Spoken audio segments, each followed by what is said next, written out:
Madam నమస్తే madam. కేంద్ర మంత్రి బండి సంజయ్ కొడుకు 17 ఏళ్ల అమ్మాయిని అత్యాచారం చేసిన ఆరోపణలు వస్తున్నాయి. అసలు మాకు చేయలేదని చెప్పి ఎవరు మన బండి సంజయ్ అని మాట్లాడుతున్నాడు.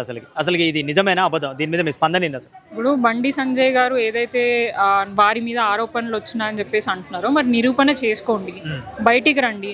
మీరు ఏదైనా మీ మీద ఛాలెంజ్ చేసినాం అనుకో, ఏదో గుడి దగ్గర పోతారు, దేవుళ్ళ మీద ఒట్లేస్తారు, అదంటారు ఇదంటారు. మరి ఈరోజు బయటికి రా, దేవుళ్ళ దగ్గర పోకు, చట్టం దగ్గరికి రా.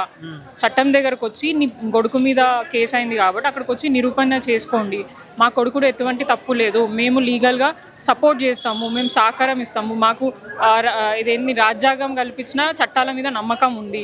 మీరు అదే రాజ్యాంగంలో ఉన్న వ్యక్తి కదా, మరి వచ్చి బయటికి వచ్చి మీ మీద ఇన్ని ఆరోపణలు చేస్తున్నారు, ఏమంటారు నిజాయితీ గల వ్యక్తి కదా, ఎటువంటి తప్పు చేయలేదు కదా, నీ కొడుకుని సరెండర్ చేయించి ఏముందో ఎంక్వైరీ చేయండి.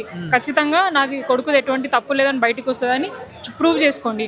ఇప్పుడు గతంలో మా మీద మా కేసీఆర్ గారి బిడ్డ మీద కూడా ఆరోపణలు చేసిండ్రు. అట్లా మేమేమి ఆ కార్డులు ఈ కార్డులు పెట్టుకొని మేమేమి ఇక్కడే లీగల్గా ఎదుర్కొన్నాము, ప్రొసీడ్ అయినాము అని చెప్పినాము. ఏదైతే మాట చెప్పినారో మా ఎటువంటి తప్పు లేదు, వాంటెడ్గా పొలిటికల్గా మమ్మల్ని డ్యామేజ్ చేయడానికి చేస్తున్నాను, ఆ రకంగానే జడ్జిమెంట్ వచ్చి ఆ ప్రాసెస్ ఏదో నడుస్తుంది. మరి నువ్వు కూడా అదే చేస్తుంటే ఇప్పుడు నీ గౌరవం పెరిగేది కదా. న్యాయము మీ మీద తప్పు జరిగినప్పుడు, అన్యాయం జరిగిన వాళ్ళ సైడ్ నువ్వు నుంచుంటే నీ గౌరవం ఇంకా పెరిగేది కదా. వాళ్ళని పిలిపించి నువ్వే మాట్లాడి మీకేమి ఇబ్బంది జరిగిందో నేను చేపిస్తా అని చెప్పేసి నువ్వే చెప్పుకుంటే ఈ పాటికి నువ్వే హీరో అయ్యేటివి. నిన్నే అందరూ నెత్తికెత్తుకునేటోళ్ళు, నేను ఇన్ని మాటలు అనేటోళ్ళు కాదు. అండ్ మోరోవర్ అనడానికి రీజన్ ఏంది, నీ కొడుకు మీద ఏవేవైతే ఆరోపణలు వచ్చినాయో అది మీడియా సాక్షిగా అన్ని టెలికాస్ట్లు అవుతున్నాయి. మీరు మీ ఎవరైతే మీ అబ్బాయి ఉన్నాడో ఆయన మాట్లాడిన ఆడియోలు, వీడియోలు, చాట్లు అన్నీ బయటికి వస్తున్నాయి. మరి ఇన్ని వస్తున్నా అండ్ స్వయంగా బాధ్యతురాలే పోయి నా మీద ఇంత జరిగింది అని చెప్పినప్పుడు అట్లా ఎవరు చెప్పరు. ఒక మహిళ, ఒక గౌరవంగా ఇంట్లో బతికే అమ్మాయి, చిన్న అమ్మాయి అంత డేర్ చేసి ఒక యూనియన్ మినిస్టర్ని డేర్ చేసి ఇది చేయాలని అనుకోదు ఖచ్చితంగా. అసలు కేసు ఫైల్ చేయలేదు ఇంతవరకు. అసలు పోలీసు వాళ్ళు అసలు పోలీస్ శాఖ ఉన్నదా లేదా అసలు తెలంగాణలో? ఒకటి ఏంటంటే అండి, ఎఫ్ఐఆర్ అయితే అయింది. ఎఫ్ఐఆర్ అయిన తర్వాత ఇమ్మీడియట్గా అబ్బాయిని తీసుకొచ్చి ఎంక్వైరీ చేయాలి. కానీ ఇప్పుడు దాకా అటువంటిది ఏమీ కూడా జరగలేదు. ఆల్మోస్ట్ 3 days అవ్వడానికి వస్తుంది. ఫోక్స్ అంటే ఇదేదో పిటి కేసు కాదు, ఈ రోజు కాకపోతే రేపు తీసుకొద్దామా అని అనడానికి.